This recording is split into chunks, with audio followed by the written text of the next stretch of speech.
Hello, welcome to Crash Course. Today we're going to be studying Gov? What? Gov App? We're going to go with Gov App. Let's just go to the intro.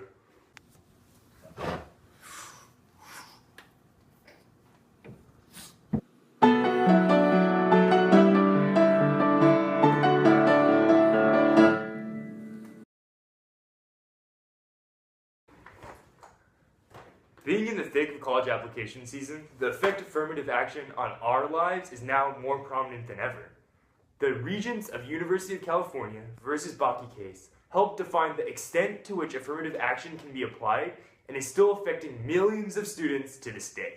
But to really get in the thick of the case, let's jump to the thought bubble, Stan. This guy right here, Alan Bakke, was a former U.S. Marine with a master's degree in mechanical engineering. With solid test scores, Bakke was denied admission twice from the University of California Davis Medical School, while other minorities with lesser test scores were being accepted. Bakke decided to sue the school in violation of the Equal Protection Clause of the 14th Amendment and Title VI of the Civil Rights Act. Let's just say Bakke wasn't happy.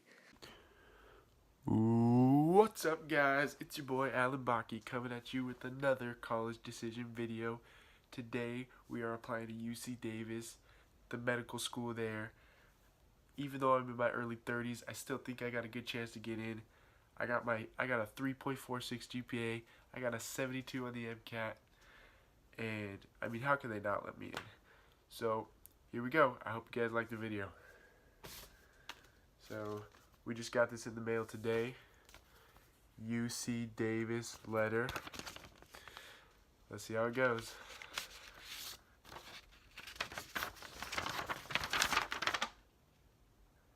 No, gosh! No, gosh, please, no! No! No! No! Do you guys know what that means? It's time for the mystery document. The rules are simple. I read a quote written by some author in history, and I have to guess the author of the quote. If I get it wrong, I have to go through some punishment, but if I get it right, I'm scotch-free. So here's the quote of today. It says, "The guarantee of equal protection cannot mean one thing when applied to one individual, and something else when applied to a person of another color. If both are not accorded the same protection, then it is not equal."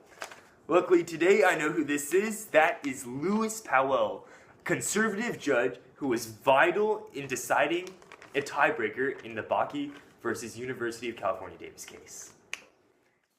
So Bakke sued and won on a state level. However, the case was appealed and moved to the Supreme Court. Now, before we go over the rulings to this case, let's give some background.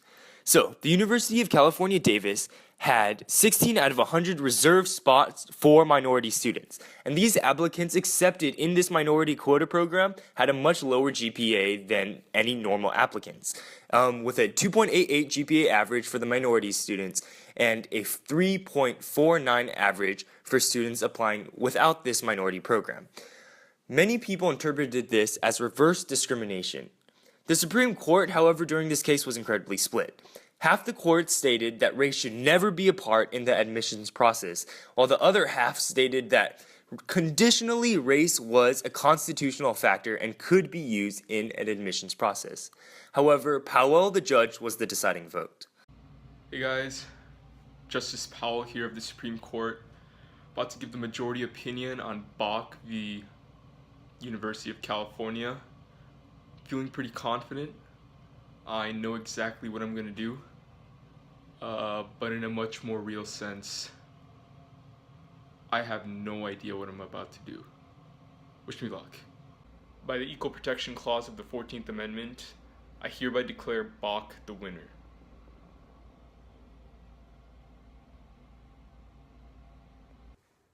So yes, Bakke did win and was granted a position at the UC Davis Medical School. And on top of that, the racial quota system that the school held was terminated.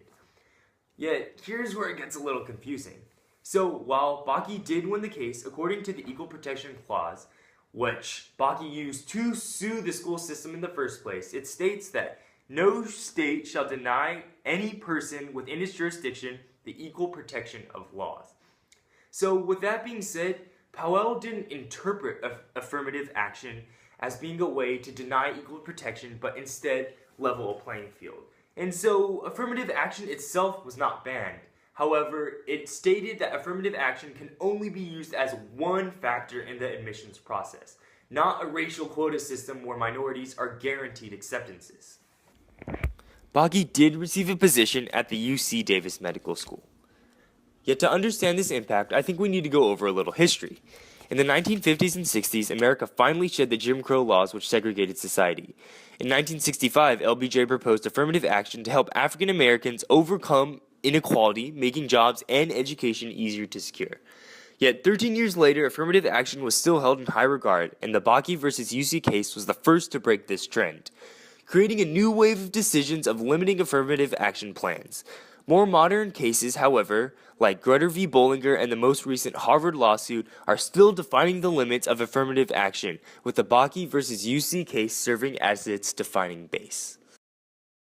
Yeah, so I just delivered the majority opinion on Bakke v. California, and I gotta say, Bakke deserved it. He got rejected twice by UC Davis, and you know what they say, fool me once, strike one, but fool me twice, strike three.